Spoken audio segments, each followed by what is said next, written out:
All right, as we head up to, as I quickly check the time, it's supposed to be 7:30. I'm about 5 minutes late. My fault. I was getting all of us coffee. That one's on me. You did. As we take a look at what's happening in the morning newspapers, always great to have Crystal Orderson with us, eNCA duty editor. Whew, can we just take a breath after last week? Can we?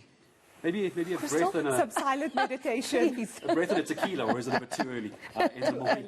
Can we look at the morning papers? And I'm not surprised, really, that we're seeing in the newspapers coalitions, no deals, maybe deals, depending who you talk to at what time. And so depending who you talk to, everyone is in unison, no ANC, IFP, DA, Action SA. So what does it actually mean then for governance? So the question for me is, in the big metros, apart from Cape Town, that we're seeing this sort of hung councils, what will it take for parties to actually go into agreement with each other? Right. And I think that is the big issue for us voters and for the public, because we're looking at a city like Johannesburg, we're looking at a city like Tswana, Nelson Mandela Bay. You need some sort of governance. And we heard this morning, Gareth, you spoke to an expert who said, these budgets have been approved, they need to get cracking, service delivery, power cuts. Oh, yeah.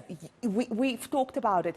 But so I'm interested, with all the parties coming out very strongly that they're not going to talk to the ANC. So where does it leave it? Because ultimately the ANC still received a sizable vote. And this is what the newspapers are talking about. What have we got first? I think Because the citizen newspapers are saying so that. the ANC told no deals. But the problem is, and as we look at that newspaper, I'm sure we'll bring it up, is all the other political parties, as Crystal says, not going to go into a coalition with the ANC. But the ANC are going, we'll talk to anybody. We'll happily talk to anybody who wants to WhatsApp us. Yes. We won't even blue tick you. We'll actually talk to you. Yes. And so the question is, for instance, just hypothetically, if they go into coalition with the EFF, the EFF released that 12-point, for instance, nationalisation of the Reserve Bank within a year, clinics need to be open for 24 hours, etc., etc.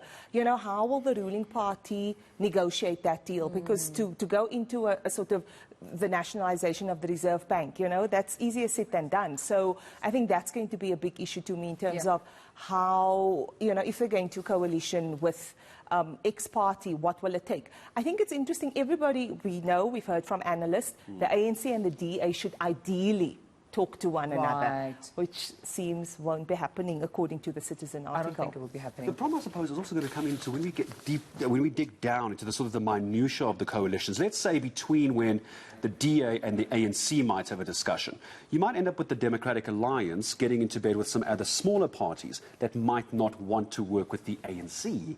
And those deals might have been struck by the time the ANC and DA start WhatsApping each other. So it's going to get so complicated as to the DA could go into coalitions with all the independents. What was it, over 9% for all the independents? Yeah. But then does the ANC want to work with the independents? Do the independents want to work with the ANC?